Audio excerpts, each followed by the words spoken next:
I'm Coach Corey Wayne, and this is my video coaching newsletter. And the topic of this newsletter is going to be, Please Don't Go. There was a song, I think it was the 1970s, from Casey and the Sunshine Band. It was actually a really beautiful song. It was like one of his big hits towards the end of the 70s, I think, before his band broke up and disco kind of died out. But he was obviously singing about a girl he wanted back, and so I thought it was a good title for the song. Plus, the guy whose email he sent in, he's said that to a girl that he was dating, who actually, I guess they were together for about a month and a half, and things went sideways, and they were all together one night having dinner and just had a big blow-up. So obviously it didn't end well. And so I have a quote that I want to share. This is from Eckhart Tolle, which I really love his stuff. It really helps you to process what's going on in your mind, because in life we suffer when we want reality to be other than it is. And it's interesting because this shows up in a lot of different areas of our life. And in AD 55, the philosopher I can't even say his name, Epictetus, wrote, "People are not disturbed by things, but by the view they take of things." And so one of the things I want to say about that is when you're dating a girl and you start going out with a girl and she basically says that her relationships don't last very long, or that she tends to fuck things up, that's pretty much, she's predicting what your future relationship is going to be like. And so that should be a red flag to you to go, because I remember one of the girls I wrote about in my book, that was one of the first things she said to me on our very first date. I fuck all of my relationships up. But I was so into, because this girl's so fucking hot, dude. Red hair, banging fucking body, boobs, curves, just charming as fuck, sexy. Just the way the girl moved, she was fucking desirable. And just, amazing girl. But it's like when you're totally enamored with somebody and you see those little red flags pop up, and you haven't dated a lot of women, you haven't been in a lot of relationships with women that you felt that way about and who felt that way about you initially, you don't know what you don't know, and so you're more apt to put up with it because it's like, wow, this is the first time I ever felt this great. This is awesome. I don't want this to end. But after you get older, you get experience, you get a few bumps and bruises in life, you get your heart broken a few times, you get rejected here and there, and you eventually start to get to the point where you realize that there's another bus every 15 minutes, and no matter how great a woman is, if it's not 100% right, if it's not everything that you wanted it to be, you got to have the balls to walk away from bad situations. And I know, at least the first time I did that, first time I walked away from a girl I was crazy about, when I just knew it wasn't going to work out long term. It's like fucking ripping your heart out. And this particular girl, she had a little daughter that I was attached to. I mean, I was like a father figure to her. I mean, she was my girl. I mean, that's the way I looked at it. And it's just amazing. Children change your life. When you get to be a father or be a part-time dad, if you will, to a girl and you're dating, and she's got a little daughter who looks up to you, I mean, it's fucking amazing. I mean, kids change your life. It's like she totally changed mine. And so when you break up with her mother, not only are you breaking up with her mother, which is going to rip your heart out regardless because it hurts like hell, but it's like you're losing this little angel that looked upon you as a father figure and probably hoped that you would have stuck around. And fortunately for me, I got to remain in her life for a lot of years after her mother and I split up. And I can't believe she's going to be fucking 18 this summer. It's like, it was fucking yesterday. She's like 5 years old, and I can hold her in my arms, this little fucking tiny baby, and she's going to be 18, dude. It's like fucking life zips by, man. So this is one of the things that Eckhart wrote the other day that I want to go through here. He said, if you look closely, you will find that by far the greater part of any unhappiness in you is created not by situations, but by what your mind is saying about them. It's created by the self-talk in your head. Such dysfunctional thinking strengthens the ego, but it weakens you. How to end it? Meet situations and people without judgment. Don't indulge in mental movies about the past and the future. I say that a lot. We all tend to be focused on what's going to happen in the future or what happened in the past instead of being totally present in the moment. If you're on a date with a woman and you're worried about what you're going to think next or what's going to happen next week or the month after that, instead of being present in the moment, she can feel it. She can feel that you're not really there with her, that something's going on in your mind. It's going to start to creep her out, make her feel uncomfortable, make her feel unsafe. So the best thing you do is be totally 100% present in the moment. Just asking questions, getting to know her, letting her talk about herself. Everybody loves to talk about themselves unless they're incredibly shy and they've got social anxiety issues. But people, if you just ask, men and women in general, and this works great in business too. If you're trying to sell a client on something, just ask them questions. Where'd you grow up? What are your kids like? Where do your kids go to school? Just basic, simple, everyday kind of conversation. People love to talk about themselves. You'd be amazed at how well it works. And and a lot of times people will fucking talk your ear off and start telling you about all their problems, what's going on in their lives, and way more than you really wanted to know. So he says, give your fullest attention to the present moment without mentally labeling it.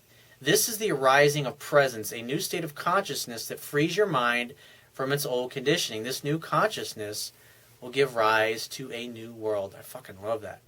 And so this viewer, he wrote in and he said, hey, Coach, I just broke up with my girlfriend of a month and 14 days. Or it wasn't very long. So it's about 6 weeks, 5 weeks. He says, I met her online and we chatted for a bit and we ended up meeting at Starbucks. I felt like it was love at first sight and it was on Valentine's Day. We said our goodbyes and exchanged a kiss. Well, good job going for the kiss. I like that. He says, we had sex pretty soon after that, maybe a few days after. And about a month passed and we soon started telling that I love you to each other, which I initiated. So that tells me you're pursuing too much at this point. But she wanted to also, and she told me. See, it's always best because most guys tend to overrate the woman's level of attraction and desire for them. And so it's like cognitive dissonance. They see what they want to see, in essence. And so it's always better to let a girl think that she's more into you than you are into her. And what most guys do, not only do they make it totally crystal clear that they're way more into the girl than the girl is into them, but they also act creepy and stalkerish, and they just give off a weird vibe because it's like they want the woman, their desire is so strong, and she can see it. It's written all over their faces. But the problem is just their behavior acts like stalkerish and they just act weird because deep down they always believe that they're going to lose that person eventually. Like I know from my own, in the family that I grew up in, when you got two parents that are emotionless zombies, they don't touch, they don't hold hands, they don't kiss, they show no affection to each other, at least in front of you and the rest of your family members. And you just never see that. They never show you any affection personally. It's like I grew up feeling unloved. I felt unlovable. And every woman I got involved with, and especially like in my early 20s, it was like repeating that pattern. In other words, I would get involved in situations where I was either friends with a girl or I met a girl that had a boyfriend, and because I felt like she was the one for me, it was just a matter of time before she broke up. I was constantly getting into situations where I was giving my emotional energy and desire to a woman who just couldn't reciprocate it. Exactly the same way that my own mother did that in our life. So I was like constantly wanting to be loved and never getting loved. We got yelled at and spanked and disciplined, but never, hey, good job, hey, I'm proud of you, I love you. You're awesome. That's really what you did. Those things just didn't fucking happen in our household. So it's like I had to learn all this stuff on my own. So he says after a month passed and they're giving each other I love yous. And he says she had a daughter around the same age as my daughter who's turning 5, but my daughter is currently not with me for the next couple of months. This is in, I'll call it the Midwest, by the way. I'm not going to say where he's from. He says, I just recently moved out here from Texas, and I was always sweet to her daughter, and she was a part of us. I would buy her toys and go shopping with them. I love that. One of my girlfriends, her little girl, her name was Ainsley. I mentioned her name in my book. And I invented this thing. It was called AAA Day. It was all about Ainsley Day. And it's like, so basically I'd pick her up, we would go to Disney, or we go wherever the fuck she wanted. We could do anything all day long. It was just me and her, wherever the hell she wanted. It was all about Ainsley Day. And it's like every dude that her mother dated after me, it's like that was one of the first things that she let them know that she was expecting, what AAA Day was all about. And And it was just fucking wonderful memories, dude. It's like when I look at the pictures, it makes me fucking cry. It's just, like I said, kids will change your life, dude. If you have the chance to date a woman who you really care about and you really dig and she happens to have kids, change your life. He says she was a very emotional girl who had not been in a relationship in over 2 years and just a couple of months if she ever was in the last few years. So she's very sweet and kind of hippie, if you will. Last night I invited her over and her daughter, which I made dinner. And the chicken came out cooked, but it was a little raw in the middle, and she made a big deal of it. And I was like, it's cooked because I couldn't see the inside. More than likely, you started defending yourself and taking it personally. Because when a woman does that, she's got a kid there. And so she's probably thinking, I don't want to feed my child raw food. And the simple thing would just look at it and go, yeah, you're right, it is kind of raw. I'll throw it back in. Don't worry about it. Hey, here's another glass of wine. And it's like, so, well, what do you think of my cooking skills? All right. And then you say something, have fun with it. Love's playful and fun. But instead, you got all defensive and fucking butthurt about the fact that you didn't cook it long enough. He says, it looked fine to me. And so, because like when guys hear shit like that, we think, oh, we're a failure. We're failing. We're failing to have a good evening together. We're failing to cook the food properly. And so, in essence, a guy feels like a failure when it's like the same thing. That's why we won't ask for a direction. I mean, now you got smartphones, but if you didn't have a smartphone or GPS with you, and instead of asking for directions or whatever, it's like the guy takes it as, I'm not successful. I'm not successful at making my girl happy. And so the average guy does exactly what he is. He starts arguing with logic and reason, which just makes her feel like you're not listening to me. You're ignoring me. You're ignoring what I had to say. And the guy's trying to win the argument. You never win when you argue with a woman.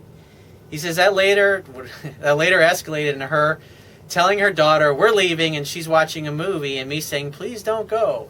We ended up talking in the driveway, and it just got worse, and the last thing I said was, this is fucking bullshit, and went inside and slammed the door. I'm now regretting I didn't talk it out more with her instead of letting my emotions get involved. You think? Mind you, we both have been drinking a lot more, and this was a special time I planned for us, and during the period of us being together, she would always get kind of an attitude over little things through our relationship, like the toilet seat and things like that. We were together almost 4 days out of the week, and we had a little issue in the middle of our time dating, and it almost ended because she wasn't thinking for herself, and there was a lot of negative influence. When we made up, I had flowers and a poem, and we got dinner. It's like typical. It's like flowers are a gift that you give to your girlfriend or your wife on Valentine's Day or when things are just really awesome, just to surprise her. But instead, your flowers in the poem are a bribe. It's like, oh, I know I fucked up, but, hey, well, here's some gifts. Will you forgive me? That's fucking weak. It's the wrong way to give flowers. I mean, you've only been dating a month and a half at this point. He says, in the beginning, before we actually got committed, she told me that she's not good at being in a relationship, but we would try, and it was working out good. Well, that should be a red flag, but you ignored it. Because, hey, I did the same thing. I'm not calling the kettle black. But I'm just saying, having a lot more life experience with you, as you get older and you go through relationship after relationship and you meet woman after woman, you realize, wow, it's like a never fucking ending stream of women to get it right with. The only time you should get married or move in with somebody is when you're 100% sure that that's what you want. And until then, fucking play ball, dude. Have a good time. Enjoy your life. He says, we would get it in a few arguments. Well, that tells me you don't understand women, for one. Any guy who argues with a woman doesn't understand women. And that's why you need to read my book. About the last, I'd say 25% of my book, I deal a lot with communication skills. And if a guy learns pickup skills and dating skills but doesn't learn communication skills, it's all going to fucking blow up on him eventually. It's just a matter of time. That's why all the guys in the pickup community can never maintain anything longer than a few dates or a few weeks of just hooking up. Because they don't learn relationship skills. He says, I really loved her, and now she told me over text to never text her again. He says, now it's the second day after that dinner, and she wants nothing to do with me, cut off everything, and even said, don't text her or harass her. She was very special to me in my heart. Blah. Here's the bottom line.